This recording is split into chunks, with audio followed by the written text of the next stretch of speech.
Ladies and gentlemen, welcome to the Wednesday edition of the Paranormal Portal. I'm your host, Brent Thomas, and I am just thrilled to be here. But I'm not alone, folks, because I am joined by... The voices in his head. yeah, or the Big Toe himself, which sometimes is a voice in my head. But anyway, I am, of course, speaking of my good friend and co-host, Mr. Don Longbeard. How you doing? Doing good. My toe is still broke. Is it really? I swear it is, yeah. I swear it is. How do you stay broken this long? Well, you ask me all the time, why are you so broken? I'm just broken. I know, but say. Drink some milk for God's sake. I did what I drink. And now every time I turn around, I go moo. Oh, well, hey. I'm not a friggin' cow. I may weigh like one, but I'm not. I didn't say make milk. I just said drink it. All right. In that case, it'd be moo. No, it wouldn't. No, it wouldn't. But anyway, guys, we got a lot on the plate for you tonight. Happy Wednesday. It's hump day. Hump day. And you are halfway towards the weekend on the downhill half, as it were. And so you got that going for you. But hopefully you have a good time here with us tonight, and we bring you lots of fun and entertainment to make it worth your while. And if not, then, yeah, we're sorry.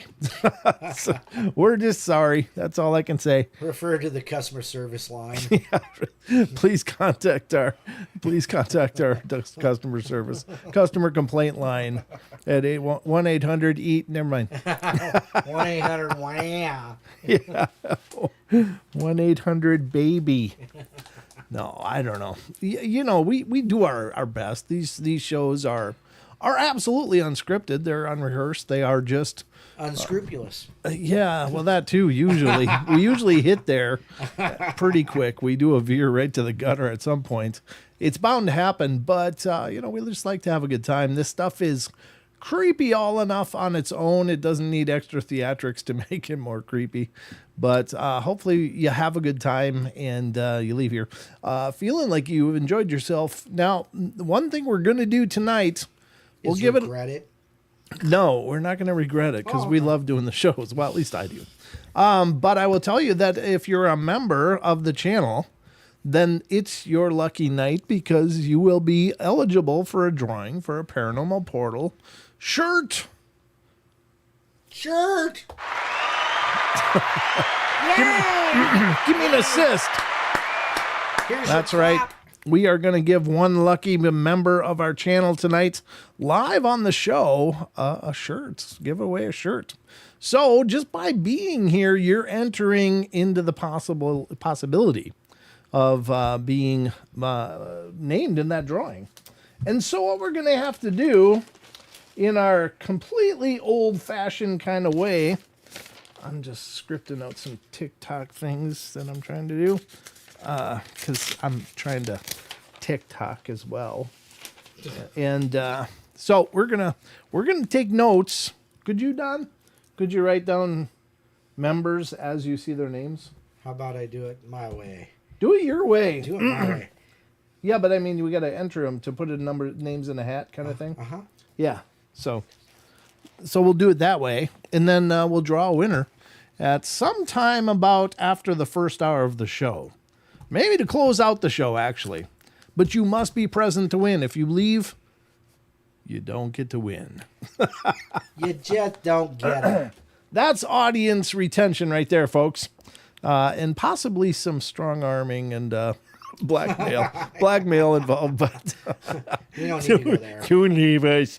Do not leave. We want you to stay. We're going to give away a shirt, though. So that's just one way to say thank you. If you're not already a member, please become a member because you could still be eligible yet today. As a matter of fact, I wanted to try something here. Oh, boy. What do you say oh boy for?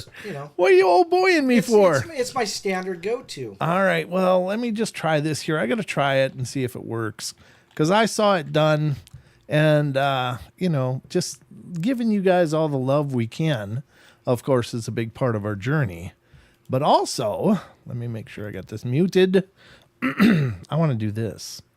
I want to see how we do this. How do we do this? Wait, hold on. Hold on. I got to see. Can I do it? I should be able to do it, right? Where do you join them? Where do you join? You can do it. Yeah, that's no, it's the. That's a support. How do you? Join? Let me skip this first of all. Let's see. Can we? How do I skip it? How do I? Oh, here it says join. I wonder if I can join, but I want a gift.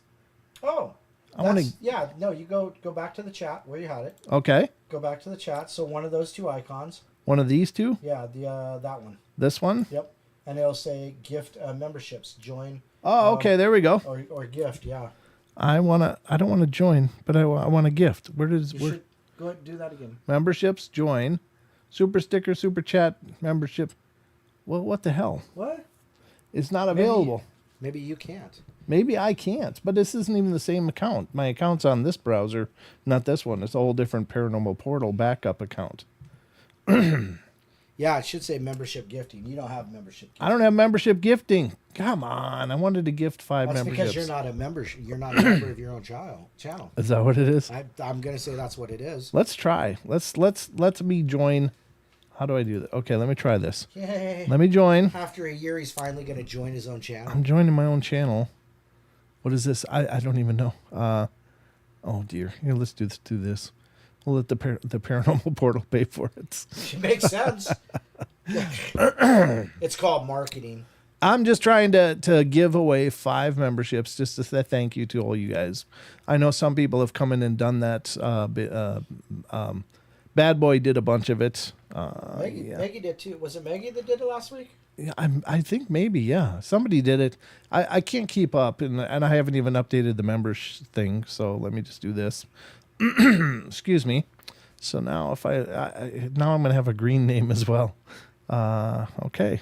See perks. There you go. Yay! Yay! Congratulations, Paranormal Portal. That's my backup. Woo-hoo! Paranormal Portal perks unlocked. I don't need to see those currently, but now I want to do this. Membership gifting. There it is, right Membership gifting. I'm going to gift, not 50. I'm going to gift 5 memberships to all you guys, and good luck. You might be one of the lucky winners. And let me just do this quick. So we'll have 5 new members of the show. You will be eligible for a t-shirt as well. Your gift has been announced in live chat. There we go. So you may very much get a free membership here and a free t-shirt. It's possible. Okay, there we go. Gypsy got one. Luke Griffin, Wizard Moon got one. Karen Alberding got one. Nice. Casey Jones and Paradox Fossils. There we go. Yeah. All right, so I gifted 5 memberships to help build our ranks. So Don, are you writing these? Are you copying these names, or what are you doing? I'm working on it. Yeah. Okay, Don's gonna keep a track record of all the members that are in here. Let me close this now. Let me see if I can remember. I'm a member of the channel now. Founder and member. Woo! All right. So anyway, we got a lot to get to. As I said, congratulations to those of you who were given a membership for that. I'd love to give you all a membership, but it gets expensive. There's only so much I can do. I'm already keeping the lights on here, but let's get to some of the news, Don. The news. What do you think? The news. You ready for some news? The news. Well, then let's get to the news. The news. All right. Ready? Yep. Here you go.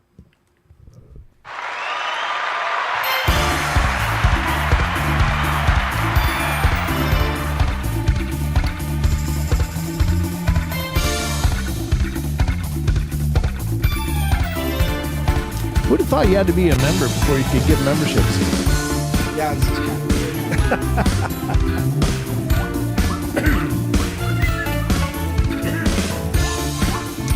The most trusted news, ladies and gentlemen. The most trusted news. All right, so welcome, ladies and gentlemen, to the Paranormal Portal News Desk. News Desk. Because we've got Paranormal Portal news to bring you. That's news to me. Well, let's see what's news to you, Don. Because I got a whole bucket full of them here. What did I do there? Oh, there we go. This is kind of interesting. This one's kind of a paleontology kind of article from unexplained-mysteries.com. Phenomenal site. Please support what they're doing.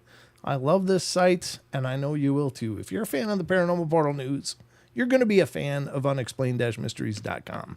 So let's get to the first article. This is a new study suggests that Otzi, the Iceman, wasn't who we thought he was. I didn't know who he was anyway. Did you, Don? I have no idea. Well, apparently if you did have a thought of who he was, you were wrong. Because what they're saying now is researchers have determined that the previous findings concerning the Iceman's ancestry were likely to be wrong. Discovered in 1991, Europe's oldest known natural mummy, since dubbed Otzi the Iceman, was found in the Tyrolean Alps between Austria and Italy. Thought to have been around 45 years old when he died, Otzi appeared to have succumbed to a lethal combination of injuries, including an arrow through the shoulder and a blow to the head. Wow. Ooh, that's a rough way to go. It was also thought that he had been part of a raiding party that engaged in a skirmish with a rival tribe. Back in 2012, a genetic study of the remains suggested that Otzi had ancestors from the Caspian steppe, but being 5,300 years old, the Iceman dated too far back for this to actually be true. Ruh-roh. New study, new a new study, I think is where they were going, has put this idea to bed once and for all, instead revealing that around 90% of Otzi's heritage came from Neolithic farmers. An unusual figure in and of itself. He was also thought to have been dark-skinned and was suffering from male pattern baldness. Poor guy. Oh, that poor Otzi. No wonder why. People that lived in Europe between 40,000 years ago and 8,000 years ago were as dark as people from Africa, which makes a lot of sense because Africa is where humans come from. Said archaeogeneticist Johannes Krauss of the Max Planck Institute of Evolutionary Anthropology in Leipzig, Germany. We have always imagined that Europeans became light-skinned much faster, but now it seems this has actually happened quite late in human history. I have no opinion on that, although I thought they've determined that Africa wasn't actually just the one Genesis place, that there was probably something from the Asiatic areas as well. Yep. Was what I heard, but I'm no expert. I'm just some idiot that catches anecdotal information every once in a while. So, but there you go. Otzi may not have been a. I don't know how they do how they get the narrative of the raiding party with a warring tribe, and no, he got shot. He probably was, just maybe he was raiding somebody's garden and got caught, and that was it. I don't know. You've Anyway, been in Mr. What's his name? You've been in Farmer Maggot's crops again, haven't you? Yeah, that's right. Like he's a hobbit raiding carrots or something. I don't know, but anyway, Otzi sure died rough. That must have been a brutal ending. But anyway, that's a little more information on the guy. Apparently, he would have had a much deeper tan than the one he's depicted with, though. So, whatever that means, I guess, well, at least, he was found, and it's a narrative into the distant past. So, that's the first story up tonight. Hope you guys enjoyed it. Maybe you didn't know that, but you do now. So, what? The Paranormal Portal just keeps giving. Doesn't it, Don? We do. All right. Because we're a bunch of dummies. All right. So next up is another news story, which is hopefully another packet of fun and information for everybody involved. And this one's kind of, I don't know, it's kind of the usual academic approach, but it's from extraterrestrial, although it has to do with NASA's JPL head, Dr. Lori Leshin, on UFOs and alien life. Well, if it's from NASA, they're not going to be talking about the Greys and the Pleiadians and stuff. They're going to be talking about microbes, which is pretty much what this article talks about. But it says NASA's JPL head, Dr. Lori Leshin, of UFOs and alien life. She says Dr. Leshin recently spoke about JPL's mission to explore other worlds and offered her thoughts on recent UFO hearing. Speaking to Fox 10 Phoenix recently, Leshin described how even as a young girl, she'd been intrigued by photographs of Mars and wanted to reach out and touch it. One of our biggest ambitions at JPL is to find life elsewhere, she said. We're trying to explore all kinds of places in our solar system and beyond that might yet have life. If you're a scientist, the biggest question you can ask is, are we alone in the universe? So that is what we're trying to answer. We're on the precipice of it. As for the recent UFO hearing, Leshin seemed to be less enthusiastic. Well, there's a shock. Absolutely not. No, she replied when asked if she had ever seen an alien spacecraft. I mean, obviously, there's lots of interest. Our interest is in following the scientific evidence, in looking for life elsewhere, and I think we have the chance in our lifetimes to answer that question. Whether it's intelligent life, that would be very interesting, obviously, but if you just look at life on Earth, it stayed very, very simple for a very long time. Single-cell organisms, the algae in our pool we all know about in Arizona, things like that. That's much more likely the life we'll find, especially locally.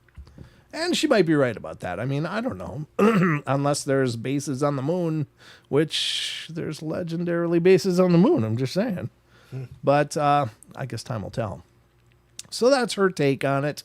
Kind of the standard milquetoast scientific take on the whole exploration of UFOs. Pretty much, yeah. But whatever. I mean, at least they're not, treating people like idiots anymore for that discussion. So I guess there's improvement in that regard, right, Don? Not really, because they're still liars. There's still liars. not a straight answer. Never a straight answer, Never a NASA. straight answer. It needs another 7.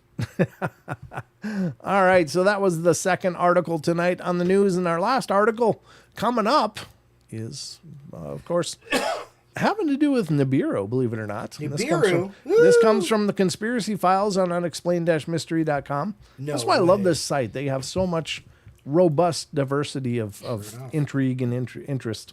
So this one is, excuse me. Oh, thank you, Lucky Gypsy. Mom just informed me. Oh, yeah. She donated. Thank you, Lucky Gypsy. Love you bunches. Thank you so much. You don't have the phones up yet either. I what? You don't have the phones on. No, I didn't, did I? Nope. You're right. Why, is somebody trying to call? No, I don't know. Okay, I'll get Just the phones up mentioning it. after the news here. Excuse me, I'm still froggy. All right, so here's the article from unexplained-mysteries.com. No, Nibiru didn't appear last and destroy Earth last week. I didn't know it was supposed to. Did you hear about that? I had no clue. I didn't get the memo, but apparently it didn't happen anyway. Wow. Because we're still here. Yep. Some conspiracy theorists had been expecting the non-existent planet Nibiru to collide with Earth on Friday. I heard nothing about this at all. Well, it's because the planet's non-existent. I know, but at least they should put out a memo.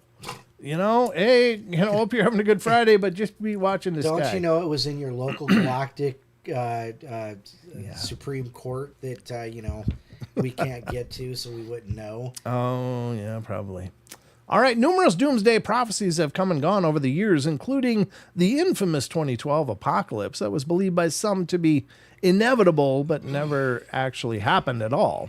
One of the more enduring such prophecies is that of Nibiru, a mysterious undiscovered planet that some believe lurks in the outer reaches of the solar system. And according to the prophecy, the wayward world will one day approach the Earth and smack into it, destroying everything and bringing about a biblical-style end-of-days scenario. Some even believe that this turn of events was going to happen last Friday. It's like, Jeez. That's pretty specific. How'd they get to last Friday? As it turns out, of course, no such thing happened. There was no sign of Nibiru whatsoever. Nibiru and other stories about wayward planets are an internet hoax, NASA wrote back in 2012 prior to another alleged collision date. There is no factual basis for these claims. If Nibiru or Planet X were real and headed for an encounter with the Earth, astronomers would have been tracking it for at least the past decade. And it would be visible by now to the naked eye. Obviously, it does not exist. Well, there you go. Thank you, NASA. Feel much better now. Although I would have to say, yeah, a planet, they probably would pick that up before it actually hit us. You think? If they're not. I mean, that's kind of a big thing to miss. That's a big thing to miss. Okay, You're absolutely right. Luna Moonicorn needs to go on the list. Luna Moonicorn Luna Moonicorn. needs to go on the list? Yes. Did she remember? Yeah. She remembered? Woo! Luna. Well, I don't know if she's a member. Oh, she's a member. Okay. Well, I'm celebrating all the members. Thank you so much. Woo! That goes out to all of you guys. 2 shots of penicillin for everybody. All right, so ladies and gentlemen, this is going to wrap up the news, and so I hope you learned something here today, and you head out into the world tomorrow a much more robust and intellectually fulfilled individual. Yes. You're welcome. You can say you've learned something from us. Don't know what that be, but you can say it.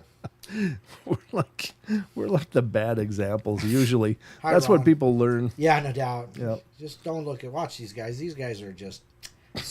All right. All right, here we go. Back to the regular show.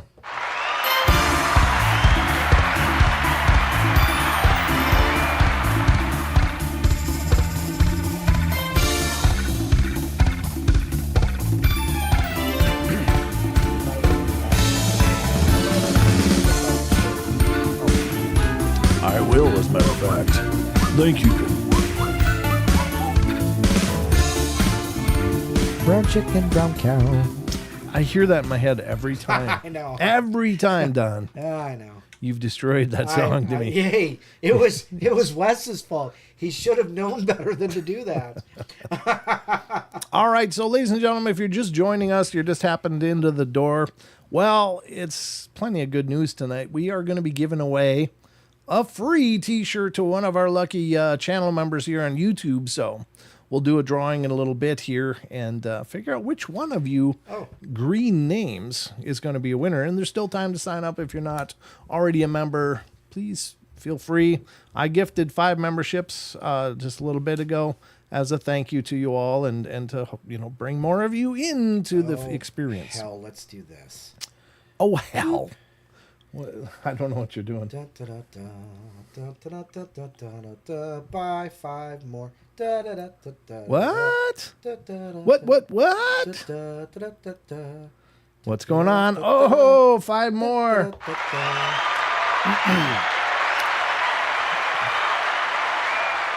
From our very own Dr. Longbeard. All right, so let's see here. So that's Justin, Info Arsonist, Rick, LJD3, and Nails with Hope. E-Reb was also. E-Reb, yes. Okay. Yep. So let me get those in there. Yeah, well played, sir. And I bet you, I wonder if how many of these are lurking, because those are new names to me. The LJD3. Yeah, but how do we know if they're here? Yeah, they have to give us a shout out. Let us know. You got to give us a shout out in the chat if you would, please, just so we know you're here. Please, just do it. You can do it when we get ready for the drawing if you just want to sit tight. But just, hey, I'm here. It's really me. That would be fine. So, got some new members. 10 new members, as it were, tonight. So thank you all. And thank you to our existing members. Yes, we know you're here, Karen. Thank you. But definitely when we get time for the drawing, we're going to do shout-outs, do a regular shout-outs, but we're going to want to do a special member shout-out, and we're going to compare it to our list, make sure all of you are here, and then we're going to put you in the random number compiler, and compile you. We're going to generate a random member and see who wins. So that's coming up. Won't be long. But before we get there, Don, there's more. But there's more. But wait, there's more, because we're going to get to the next segment of our show, which has been a fun one that we've had a great time with. What the hell? Where'd it go? I don't know where it went. Oh, Marge. Let me pull it up. I don't know how my Discord closed. My Discord closed, so I got to reopen it. Not sure how long that's been closed, but let me reopen it. I know it was up. I thought I checked it earlier today. Maybe I inadvertently closed it, or it's installing an update. So maybe it did that on purpose. Oh, there you go. Yeah. Yay for updates! Yay, Jesus, now I'm scared. In the middle of a show, yeah. Great, we're screwed. If we suddenly disconnect, it's the update. It's Bill Gates' fault. It's just everything's Bill Gates' fault. Okay. Don looks like Steve Stockton's twin brother. Hi, everyone. That's from Don Ruber. That's a new name. Don Ruber. Hi, Don Ruber. Welcome to the show. And can I ask you a question, though? You can. Who's Steve Stockton? I guess that's a great question for Google. I'm not really sure. I know I've heard the name before. I just can't place it. Steve Stockton. Okay, let's Steve Stockton. Maybe some brilliant scientist or something. Oh God, yeah, I'd be the crazy brother. You'd be definitely the one they keep in the basement. Yeah, no doubt. A man named It. He's the one that wrote The Man Named No. It? Gosh. Oh, Steve Stockton. Okay, what is that? He's got his own. He's got his own podcast. Okay. He's a fellow podcaster. He's a fellow caster, is he? Okay. Well, of course we know of Steve Stockton. I had no idea who he was, but I know the name. I know I've heard it. I just didn't know where. So, you got that going for you, Don. Hey, nice. Go to the Steve Stockton lookalike contest and probably get a ribbon. So I was at the fair this weekend, right? And everybody's like, "Hey, so how did you place in the best beard contest?" I said, "I don't know. I was sleeping because I was taking a nap at home at the time." Was there a best beard Yeah, contest? apparently I should have been there. I'm such a loser. Was that before or after the smoothest udders drawing or whatever? That is utterly ridiculous. Oh my! It's just like these udders. fairs just making up contests. It's best trailer hitch. Yeah. Sorry.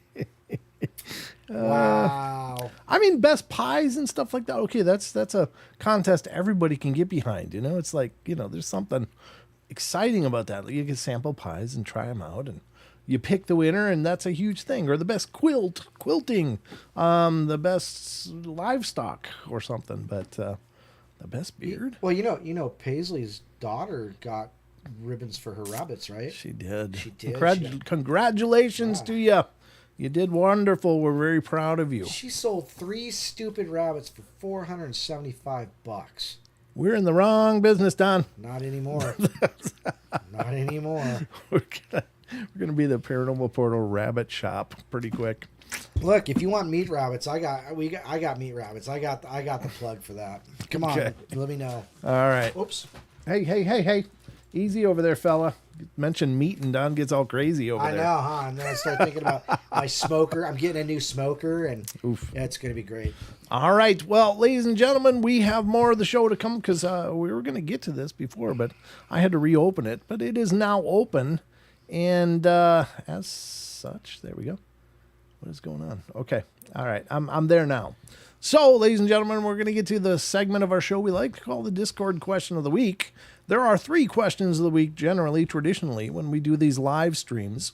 We pose a question to our Discord community in a way to bring the Discord community into the live shows, kind of join them together. So this has been the Discord Question of the Week. It's been a lot of fun because it's great to hear you guys' take on this stuff. And you guys, again, have taught us whole different ways to look at these phenomena just because you come at it from a different angle. Chucky's already got all the questions out for the week.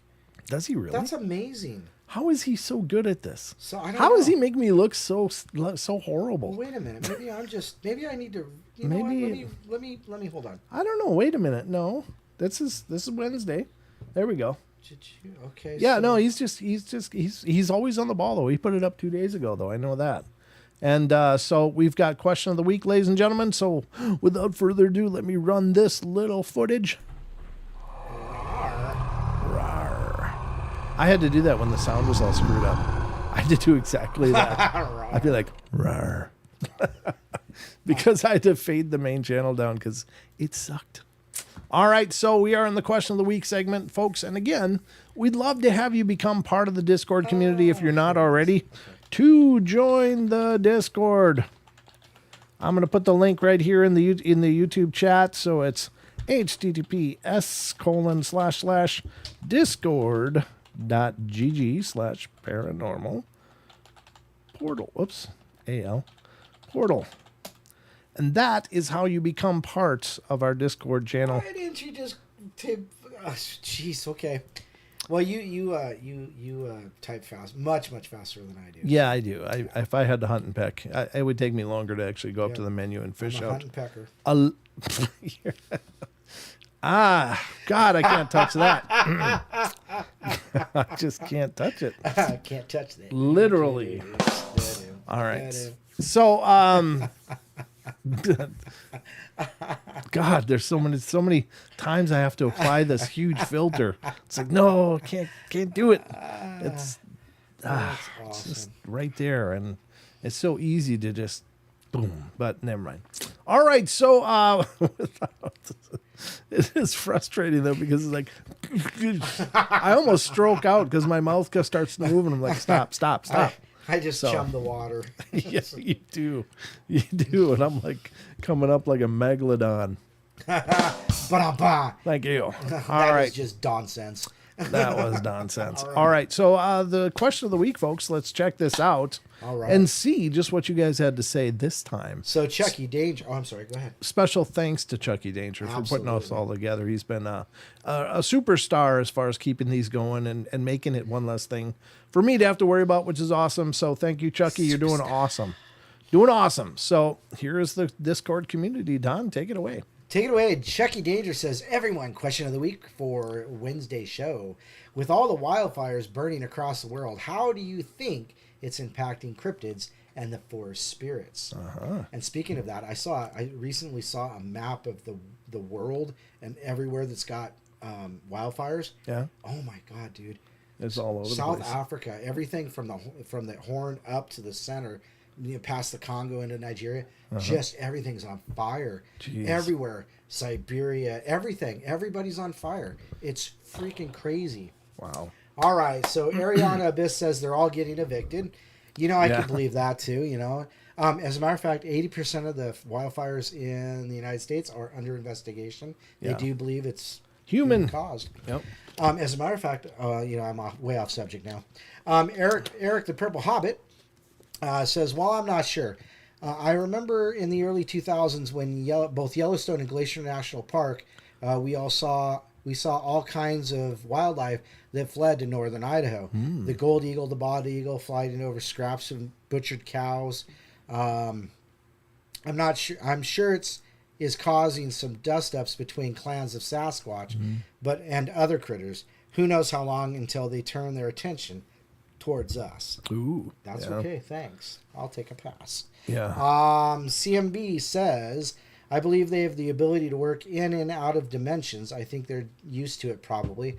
I imagine anyways. That's a good take. Yeah, maybe. Yeah. Colleen Bow says, I don't think they're affected at all. They're interdimensional beings that have access to portals. But what I do know, what do I know? What do I know? Just feelings is going on. Just what I feel is going on. Goodness, it's been one of those days. Maggie M10. Maggie says, apparently, and I have no way of knowing this for myself, during the 19 and 20 brush fires in Australia, the Yowies particularly were okay. I've heard again, I don't know. I have heard again, I don't know. The many cave systems in granite rocks and boulders with large caves or like cavities are used by them for sheltering from fires. Yeah. For other cryptids and forest spirits, if they're not dipping in and out of this reality, I would speculate they might also go underground. Oh. I really hope that's the case anyway. Sure. There you go. Yep. Ash Hermit says, just my first thought, if they aren't interdimensional, they've been surviving and remaining hidden for a very long time, they'd put all of human bushcraft survival experts to shame. Yeah, definitely. Yeah, and that's kind of where I'm thinking.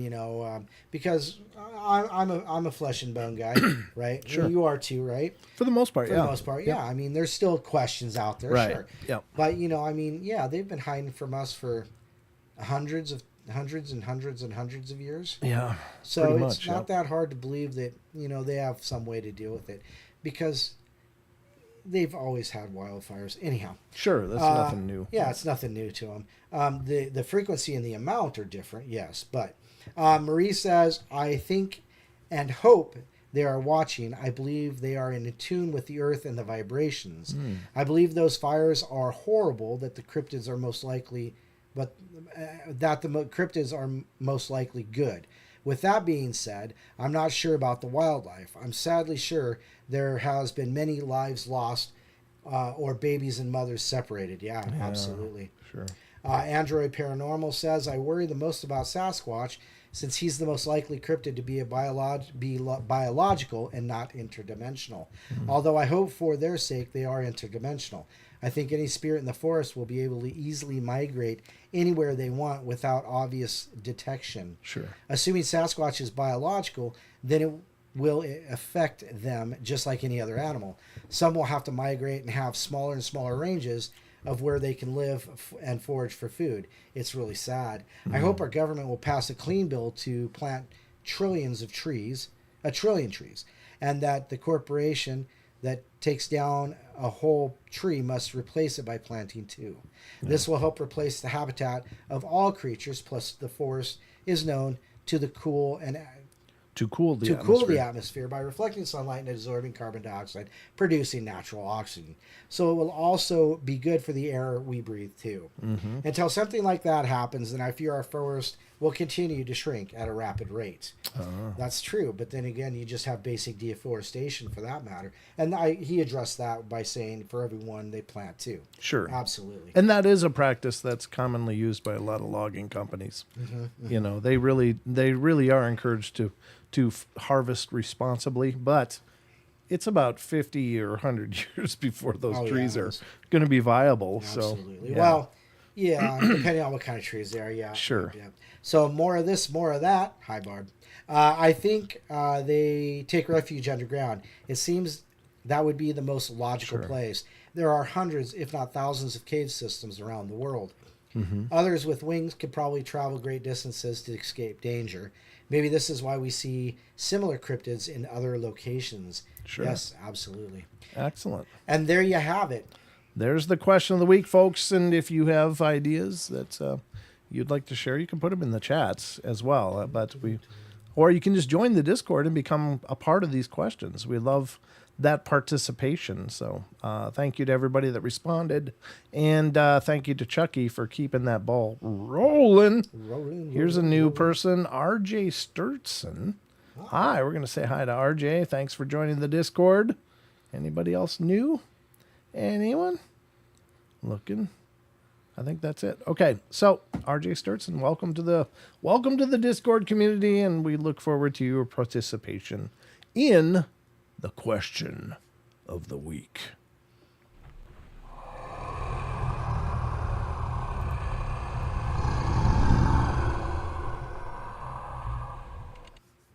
All right, so that was the Discord question of the week.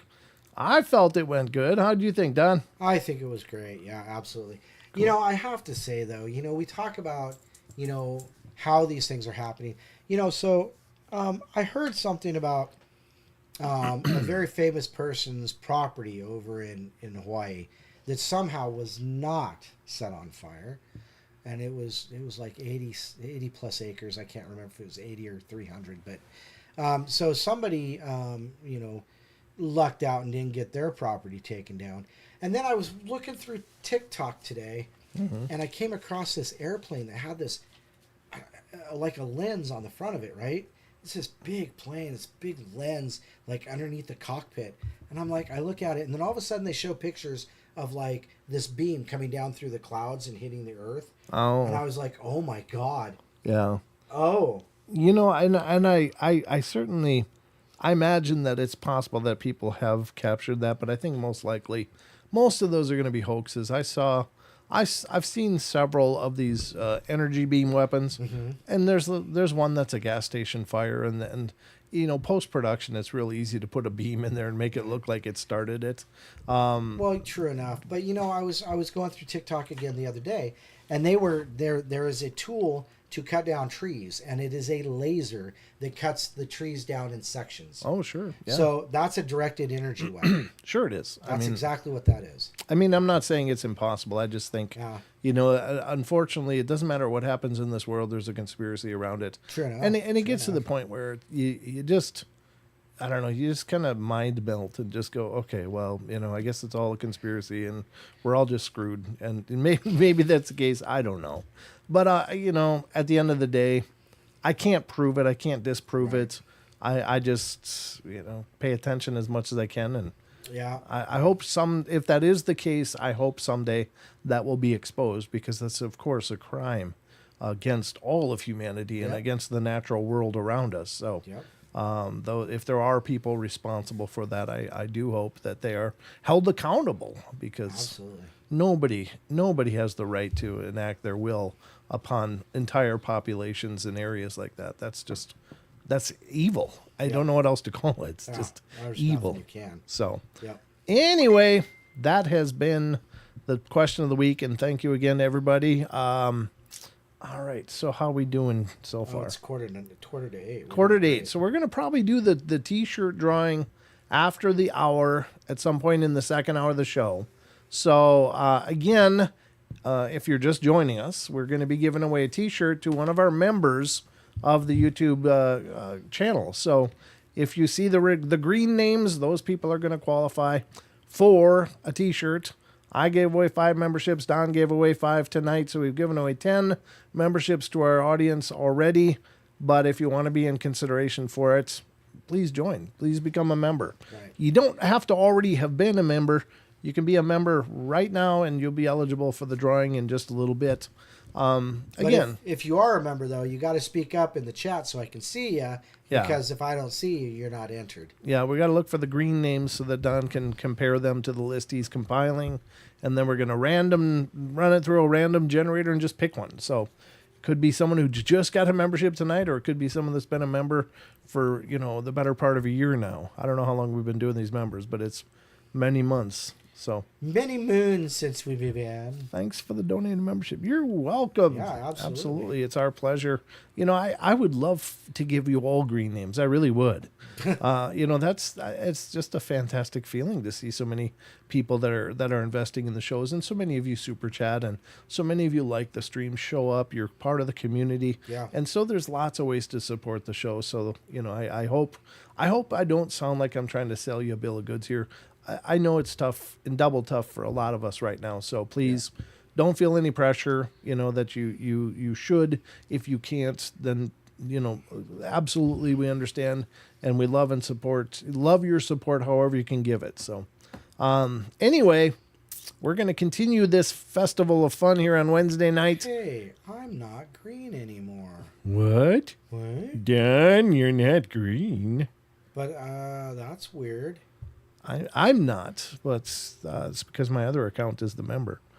Let me just see. Am I green? No, I'm a big yellow box. You always are a big yellow box.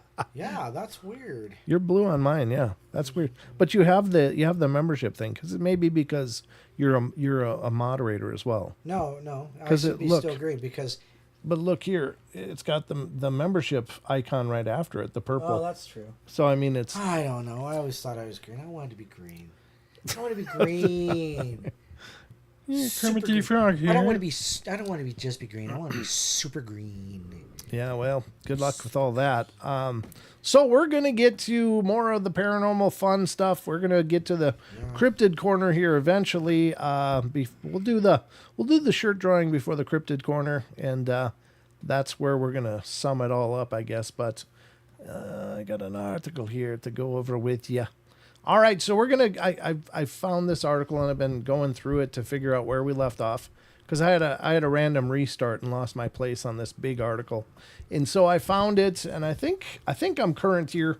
But anyway, this is from mortarsearches.com, another one of those not paranormal sites that somehow has this incredible thread of paranormal stories on here. Wow. But it's a Reddit scrape. I think these sites do it for ad dumps. They just run boatloads of ads on here, but I got it open in the Brave browser, so it cleans up a lot of that fluff. So that's really wonderful. But this one is an article that's called Real Life Coincidences That Made People Question the Nature of Reality. How about that, Don?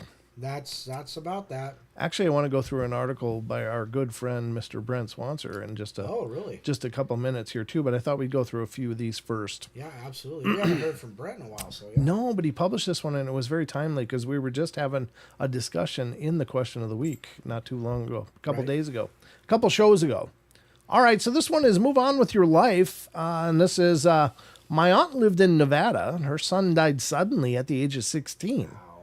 She was devastated. She had left his room exactly as he had left it, locked it, and forbade anyone opening it. A few years later, a tornado set down in Nevada, which isn't a state known to have such weather. It plowed through my aunt's home and promptly dissipated afterwards. My female cousins were in the house, and while shaken and frightened, out of their wits, no one in the house was injured. The tornado sucked out the contents of my departed cousin's room, Wow. destroyed the roof over his room, and then went away. Huh. There was never a medical reason for my cousin's death, and no doctor ever found out exactly why he slumped over and died. It was something that has always spooked me, a tornado touching down in Las Vegas, of all places, precisely targeting my cousin's room, destroying only his room, leaving both sisters unharmed, and then vanishing, was bizarre. Oddly enough, my aunt was much better after the storm and was finally able to move on with her life. Yeah, I guess sometimes it takes an act of God, literally. Yeah, but keeping those kinds of things in places like that, not touching the room, and does that cause some kind of, spiritual imbalance, and maybe, and inadvertently keeps them attached to the plane? Well, you might be onto something there. In fact, I've heard many ghost stories through the years that have basically been, you have to let me go. You have to let me go. And perhaps it's the pain that anchors them to this world or causes it so they can't move on, or, and the mother just desperately hanging on to those pieces of the son's life was maybe keeping him anchored here. And it took some divine intervention for her to just finally let it go and go, okay, well, that's done. Yeah, that's kind of what I'm thinking. Yeah. So that's a good take. Yeah, good take, Don. Here's the next one. We hadn't seen each other in years. I was backpacking through Europe with a friend of mine, and we were on a train platform in Germany waiting for our sleeper train to Prague.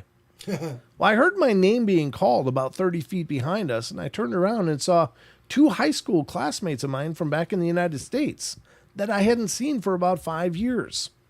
We talked until the train pulled up and decided to meet up at our destination.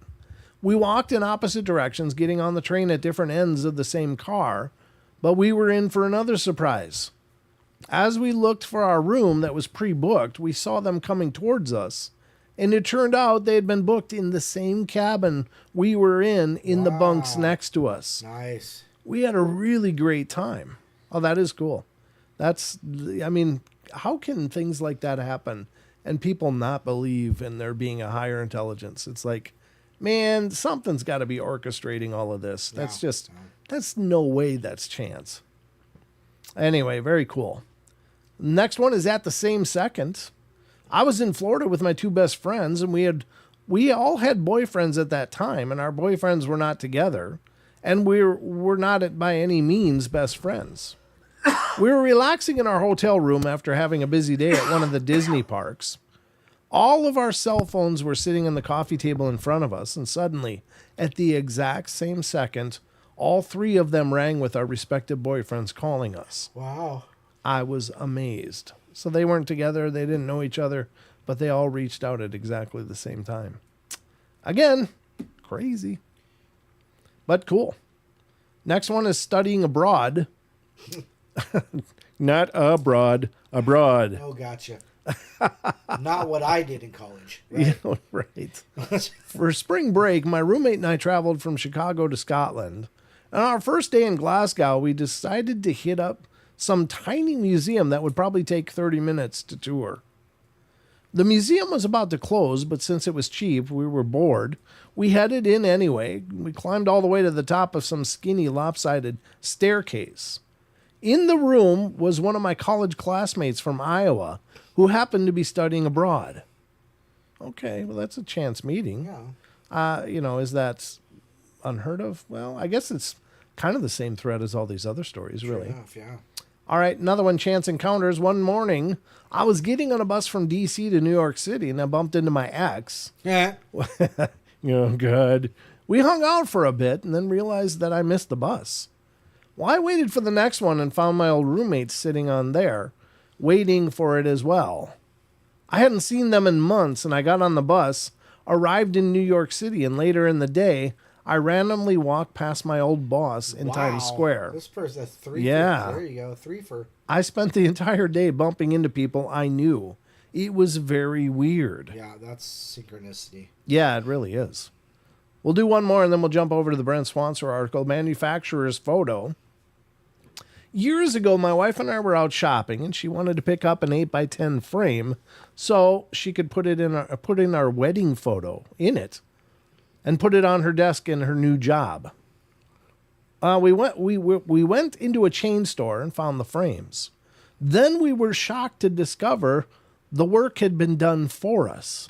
The manufacturer's photo in the frame was our own wedding photo. Oh no, no, that's called suing the crap out of them. that's called no permission. Yeah. Pay up. Yeah. Wow. Should have frames for the rest of your life. Oh man. They only get 8x10s though. Yeah.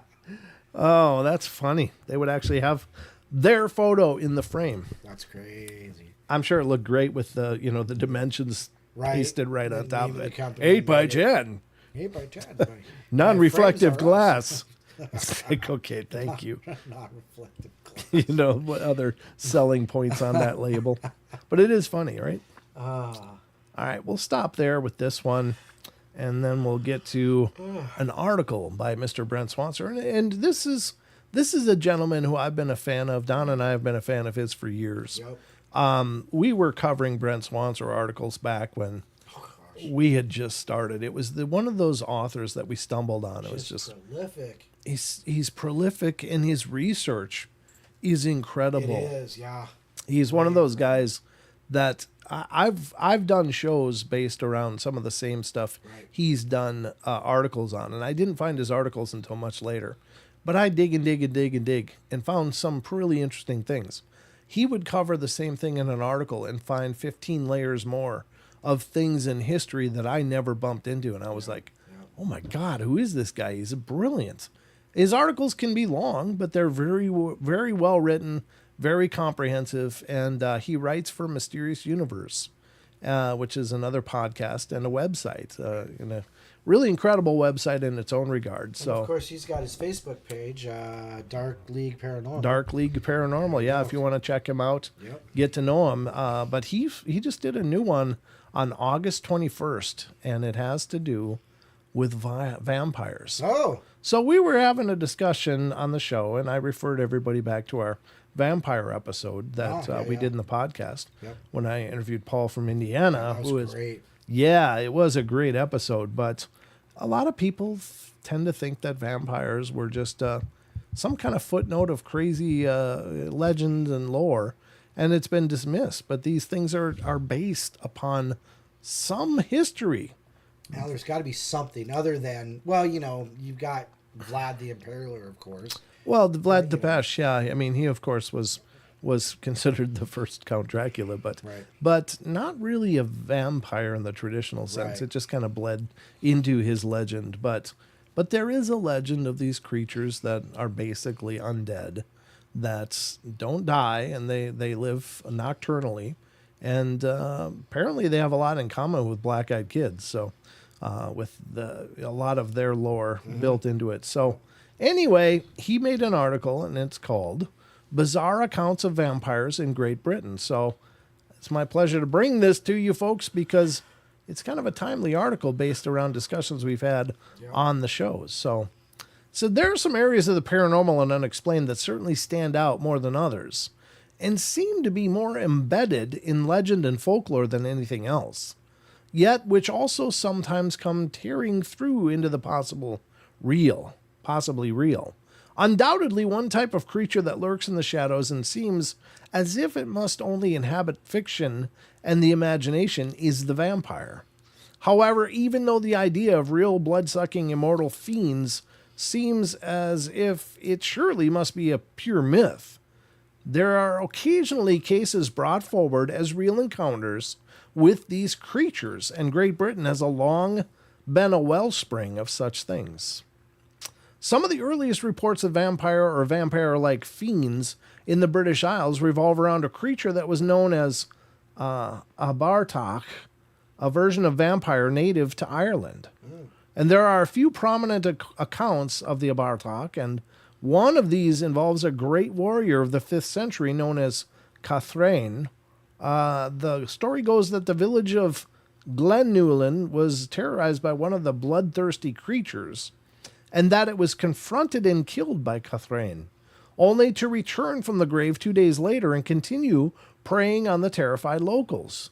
Cathrain would then consult the mystical druids and discover that the only way to kill the fiend was to stab it through the heart with a weapon made of yew wood. He then fashioned his weapon, killed the Abartok, and then buried it upside down at a grave marked by a large stone with a thorn tree growing up from the side.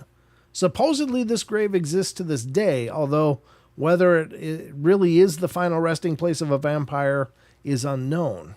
And oftentimes, as a matter of curiosity, they would bury people they were worried about coming back. They would bury them face down, because if they woke up in the grave, they would dig deeper instead of towards the surface. So they figured that if they did reawaken and become undead, they would just burrow into the earth until they run out of whatever steam is pushing them. Did you know that, Don? I didn't. I knew they did it upside down, face down, but I didn't realize that there was any other more reason to it than they just, face down. But yeah. Yeah. An even stranger story was first documented in Patrick Weston Joyce's The Origin and History of Irish Names and Places from 1870, and it has to do with an evil, bloodthirsty dwarf, also referred to as an Abartok. It is written that a parish in Derry called Lauftaverty was plagued by this evil dwarf, which was said to be extremely cruel and to feast upon blood. It was also apparently very hard to kill, and Joyce writes of it. The dwarf was a magician, a dreadful tyrant, and after having perpetuated great cruelties on the people, he was at last vanquished and slain by a neighboring chieftain, some say by Fionn Macumail.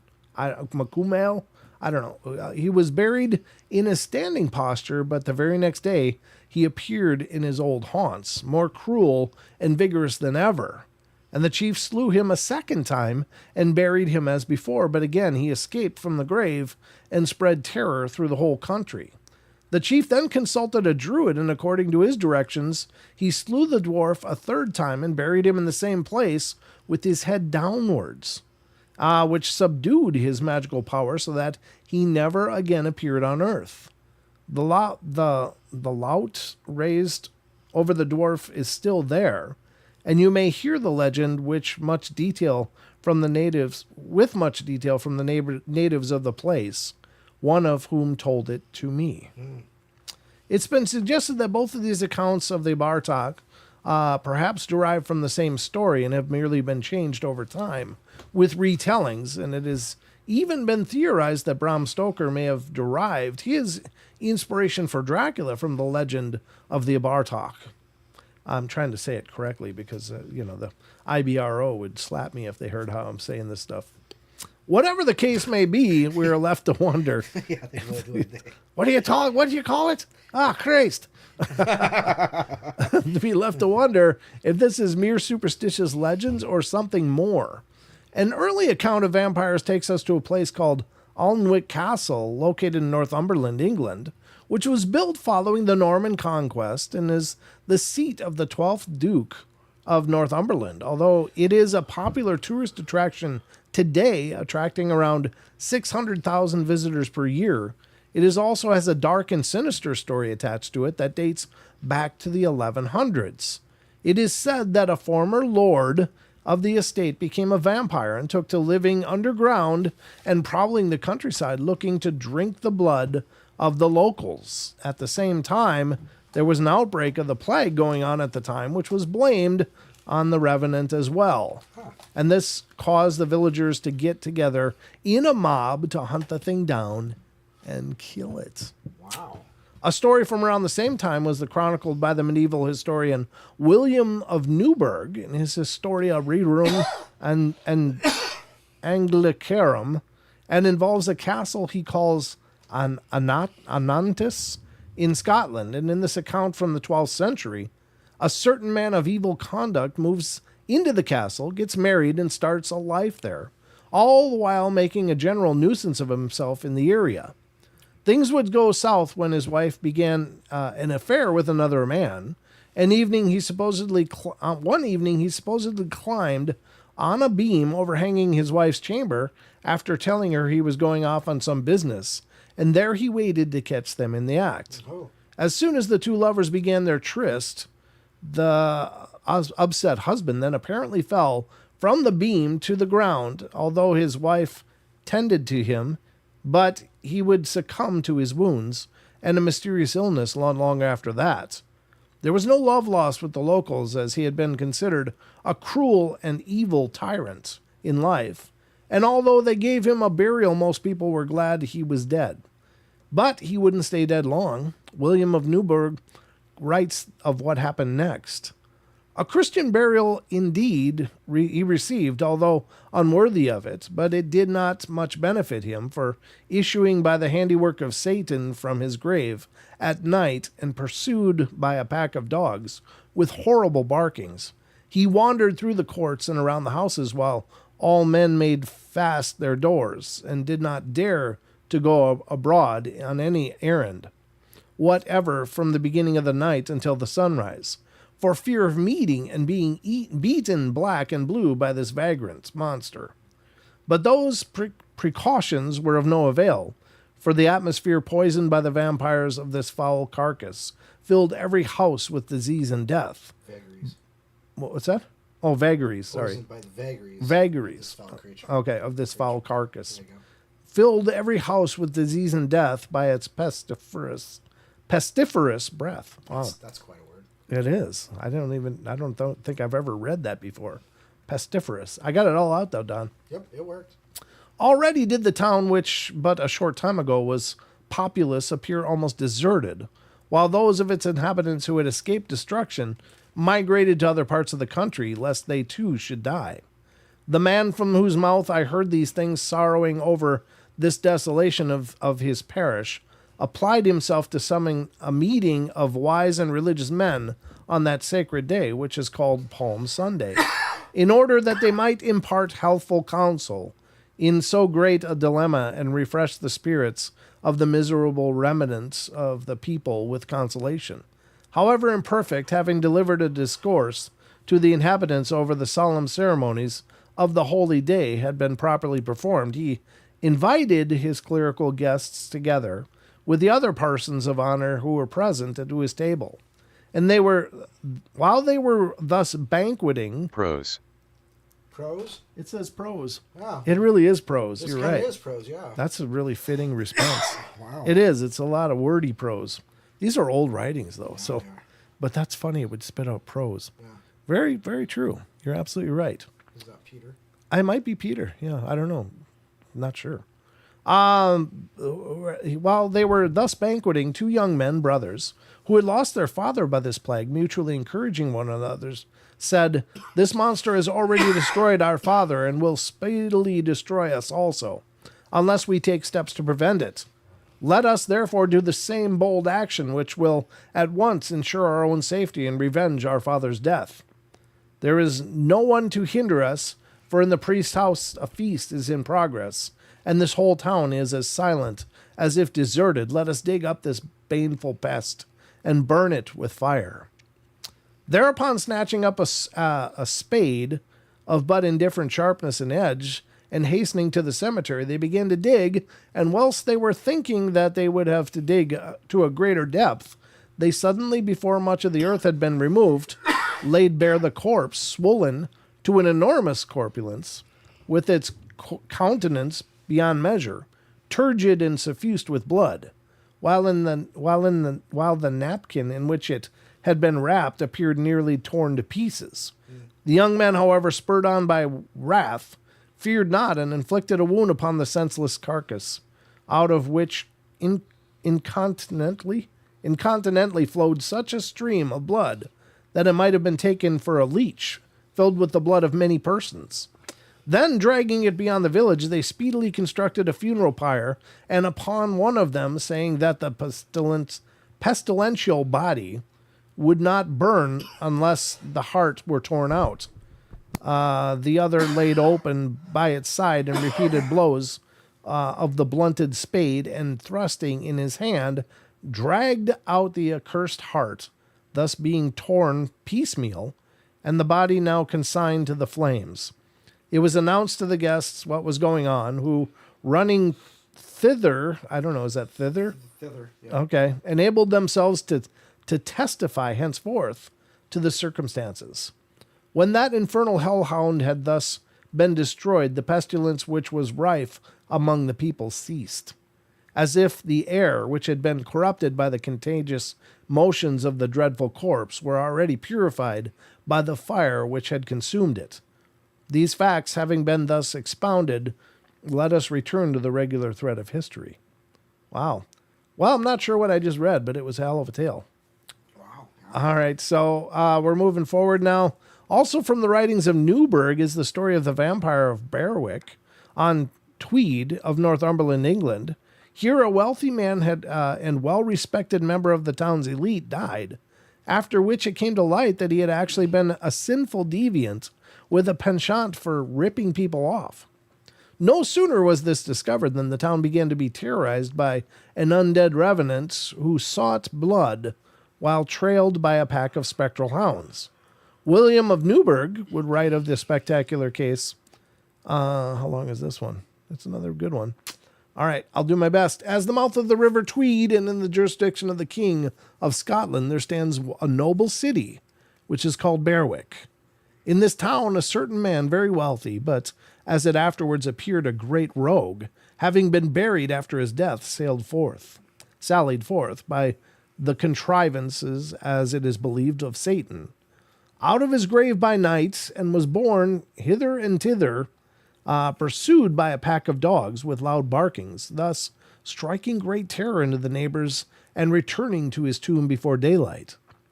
After this had continued for several days, and no one dared to be found out its doors after dusk, for each dreaded an encounter with this deadly monster, the higher and middle class of the people held a necessary investigation into what was requisite to be done. The more simple among them fearing, in the event of negligence, to be soundly beaten by this prodigy of the grave, but the wiser shrewdly concluding that were a remedy further delayed, the atmosphere infected and corrupted by the constant whirlings through it in the pestiferous corpse would engender disease and death to a great extent. The necessity of providing against which was shewn by frequent examples in similar cases. They therefore procured 10 young men renowned for boldness, who were to dig up the horrible carcass, and having it cut it limb from limb, reduced it into food and fuel for the flames. When this was done, the commotion ceased. Moreover, it is stated that the monster, while it was being borne about, as it is said, by Satan, had told certain persons whom it had by chance encountered that as long as it remained unburned, the people should have no peace. Being burnt, tranquility appeared to be restored to them, but a pestilence which arose in consequence carried off the greater portion of them, for never did it so furiously rage elsewhere, though it was at that time general throughout all the borders of England, as shall be more fully explained in its proper place. Again, yeah, these are quite old tales, but still. This account is interesting in that it appears within an otherwise mundane and serious historical chronicle, yet, as fantastical as it sounds, Newburgh insisted that it was all true and based on reliable testimony. He would remark of it, "It would not be easy to believe that the corpses of the dead should sally, I know not by what agency, from their graves, and should wander about to the terror or destruction of the living, and again return to the tomb, which of its own accord spontaneously opened to receive them. did not frequent examples occurring in their own times. Suffice to establish this fact, to the truth of which there is abundant testimony. That was a mouthful, huh? It was. Yeah, I still don't know if he believed it or not. Well, yeah. Well, it's yeah. I'm just being cheeky, of course. Yeah, he's the way that language was formed in those days is so foreign to us now. Another account from the 12th century supposedly took place at a place called Melrose Abbey in Scotland. Was that an easy name? Melrose Abbey? Melrose Abbey. I knew that one. I used to watch Melrose Place. No, I'm just kidding. Oh my goodness. But founded by a colony of Cistercian monks in 1136, it was at the height of one of the wealthiest monasteries in all of Scotland, and at one point it was supposedly the home of a certain monk who was known for committing sins and his life of debauchery. He was also known for hunting with a pack of dogs, which earned him the nickname Hundepriest, meaning dog priest. A cruel and vicious man who drank, womanized, and committed all manner of very unmonk-like deeds, all the way up to his death, which scarcely anyone mourned. Yet it was his sin and evil that was said to have helped him rise from the grave and to roam about, feeding on blood as an undead ghoul. Again, ghoul, there you go. The vampire monk allegedly went on an indiscriminate killing spree, in particular targeting the nearby nunnery, but feeding on pretty much wherever he could get his hands on. It was also said that he could turn into a bat and fly through windows at night. Oh, yeah, that's quite a depiction. To combat this scourge, an elder monk was summoned, who arrived at the abbey with a fellow monk and 2 other men in order to investigate, and they decided to stake out the dead monk's grave to see if he would rise at night to feed. As soon as daylight faded, the undead monk was said to have levitated out of the deep grave, pushed the heavy gravestone aside with ease, and approaching the elder monk and his associates at superhuman speed.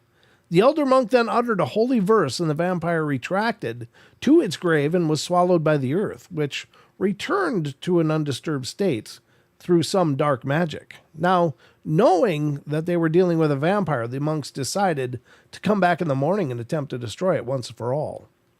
When daylight arrived, they went back to the grave armed with a large axe, and upon opening the grave, the vampire priest was lying in his coffin with bloody lips and rosy cheeks, obviously having recently fed.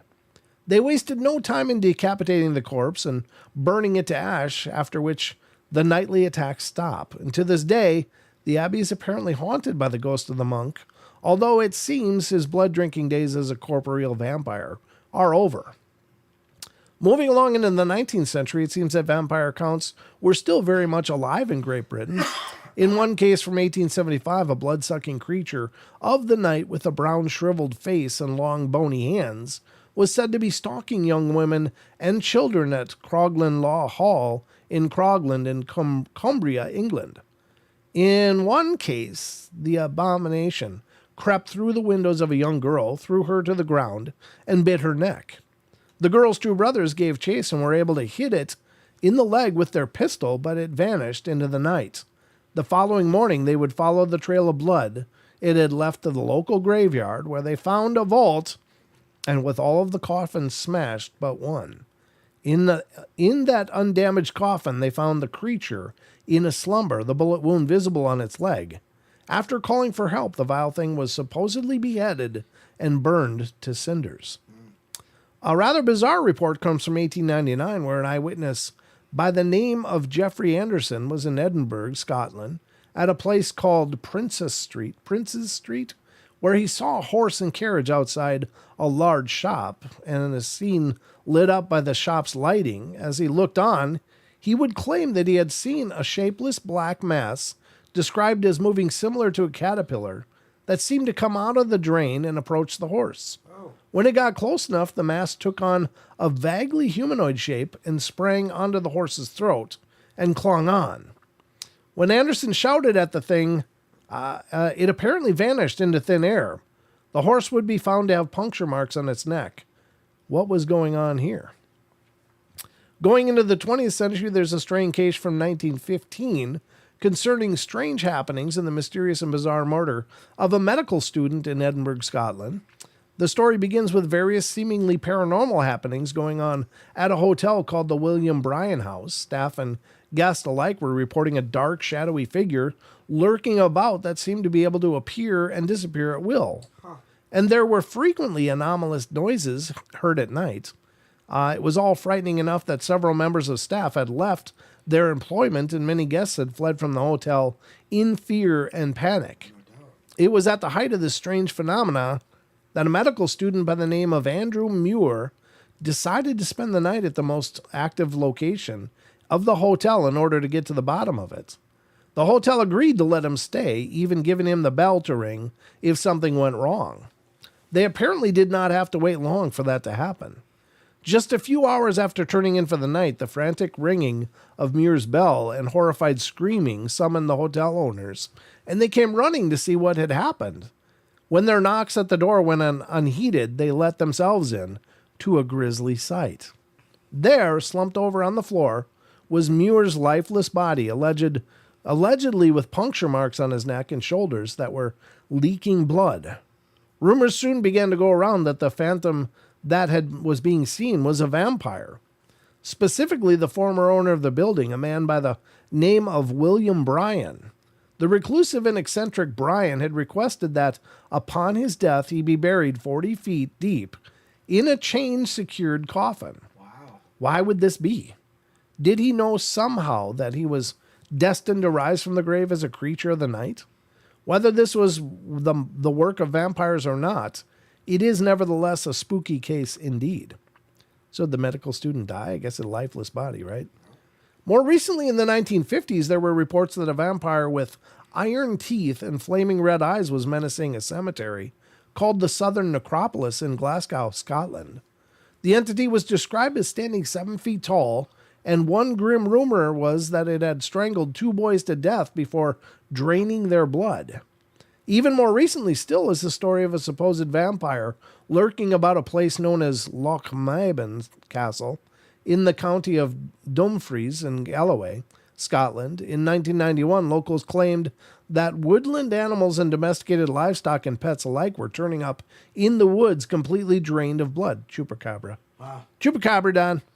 Soon after this, the sightings started to come in of a tall hooded figure with black eyes and gray face, roaming about at night, and it was said to be capable of jumping immense distances and moving far faster than a human being. And these reports caught the attention of Lanarkshire-based paranormal investigator Tom Robertson, who decided to investigate, along with his wife Margaret. One evening while walking through the woods, Robertson would have quite the frightening experience, at which he says, just 15 feet or so away stood the most hideous sight. A walking, decomposing corpse. Its face was as gray as granite, its eyes as black as coal. The skin seemed transparent except for the purple veins protruding from the creature's dead, withered tissue. It was tall, but round-shouldered, and a hood was pulled up over its head, dressed in sacking. Vampire, the word popped into my head. The creature suddenly took flight, springing up onto a branch and gliding from tree to tree like Tarzan on steroids. I was worried about Margaret sitting alone in the car, so I forced myself to move faster. I unlocked the door, started the engine, and put my foot down on the pedal just to get away. For a time, he was forced to give up ghost hunting due to his wife's ailing health. But when she passed away 8 years later, Robertson went looking for the creature again, and he allegedly was able to track it down, and he has said of it, I camped out in the woods. It was nearing dawn. I had seen nothing. I walked some distance. Then I noticed a shadow. It was the vampire stooped over like a hunchback. It stood and turned its head towards me. It glared at me with evil intensity. This grotesque beast looked like it had crawled out of the grave. Robertson describes the incidents and other strange stories of his investigations and exploits in his book, Ghost Hunter Adventures in the Afterlife. It all adds to the rest of the weirdness we have looked at here. Looking at such cases, what are we dealing with? Is this all lore and legend? Could it be that vampires possibly exist? Or is this absurd nonsense. Whatever one believes, such cases have become ingrained into the lore of the British Isles and are spooky, no matter what the truth may really be. There you go, Mr. Brent Swanser. That's why this guy just blows me away. I mean, he went way back into antiquity here for this story, right, Don? Yes. All right, so there you go, folks. Now, it's time. The magic of a giveaway. So, I guess first off... What? A giveaway? A giveaway, Don. Wow. It was bound to happen, Don. We're doing a giveaway. So, first of all, do we want to verify? Verify that the names you have are the ones that are still here? Sure. Okay. Absolutely. So, if you're a member, I just ask you to put a number 1 in the chat. Just a number 1. Just a number 1 and enter. Let me start this. There we go. Okay. So, got you. You're here. You can't enter. All right. I'm running the thing. You're running the thing. John Stevenson is here. Ron the Sage is here. Gone. Wizard Mood. Yep. Moon. That's what I meant to say. Rick Wegzerin. Yep. Weggerson. Maggie. Tracy. Grumpy Owl. Luna Moonicorn. Lucky Gypsy. Who else? Chucky Chucky's here. Yep, got you too. Got you too, Chucky. Anybody else here that's a member? If you want to be entered in the drawing, more of this, more of that, Barbara. Got Barbara. Good. Okay, there it is. Anybody else? Elaine, yes. Elaine is here. Yep. See, her name's not green either. Yeah, that's true. Yep. So Elaine is here. Okay. On the free drawing for a t-shirt, folks. All right. So we'll give it a couple more seconds here. Anyone else, if you're a member of the channel, even if you're a brand new member from tonight, you are entered into this drawing by default, but you got to be here. So Kirsten Leah. Oh, Kirsten. Oh, there we go. Kirsten Leah's here. Good. She gave us one patty. Now she gave us a patty, a ghost, the UFO, and a dog man. One just for the hell of it, RJ. All right. All right. I think let me go through my list to make sure. Not here. Not present. Steve S comes in with a green name. I'm sorry, Steve. You got to have a green name. It's got for YouTube members only. Just for the channel members, if you will. Just Info Arsonist is here. Kirsten's back again with more. Kirsten, you only get one entry. Doesn't matter how many ones you make or emojis. Karen Alberting is here. Yep, got Karen. Okay, we're going to cut it off pretty quick. If you're a member and you haven't given us number 1, you won't be considered. Did Ron the Sage? Yeah, he was one of the first ones. Okay, good. Yep. Good. Okay. Yep, there he is. Okay. Yep, Ron was one of the first ones. All right. So that's only 16 folks. Well, I guess 16 members here. We're gonna roll with 16 members. Okay. Writing in the dark is awesome. 3, 2, 1. All right. Okay. So out of 16 members, we're gonna do a random generating number here. Random generation number 1 through 16, and the number is number 1. Let's see who's number 1 on the list. Might be Ron. Was he the first? No, not the first on my list. No. Oh, okay. I lost my list. Hold on. Number 1. Doo-doo. Number 1 is Wizard Moon. Did Wizard Moon just win? Yep. Wizard Moon, you are the proud new owner of a Paranormal Portal t-shirt. Congratulations. If you would please email me your specifics. What size shirts, whether you like a black shirt or a white shirt is important. But black or white, what size would you like? And contact information that I can send it to. I mean, if you got a P.O. box, you can use that. It doesn't matter. I will keep your information absolutely confidential, so don't worry about that. I would never do that. So anyway, congratulations. Yeah, just send that email to paranormalportalradio@gmail.com. Paranormalportalradio@gmail.com. Oh, my microphone was off. It's okay. Can you believe that? I have such a big voice, though. They heard me through yours. I know, yeah. Your like room noise I know, huh? is louder than my talking into the microphone. Whatever. You do have a louder voice than I do. I have a big voice, not a loud voice. It's big. It's a big voice. That's what she said. She didn't say that. Maybe she did. You at least just not didn't to hear me. Her. You didn't hear her over me. That might be the case. That just got weird. I just got all kinds of weird. I just became uncomfortable. Like that time in gym class. No, I don't know what time in gym class you're talking about. All right. So thank you to everybody. And we'll do these giveaways once a month for all you members. I would like to let you members know that you will be getting early access to an upcoming Paranormal Portal Investigates video that's almost done. It may be done within the next couple of weeks, the first episode. So that's Paranormal Portal Investigates series.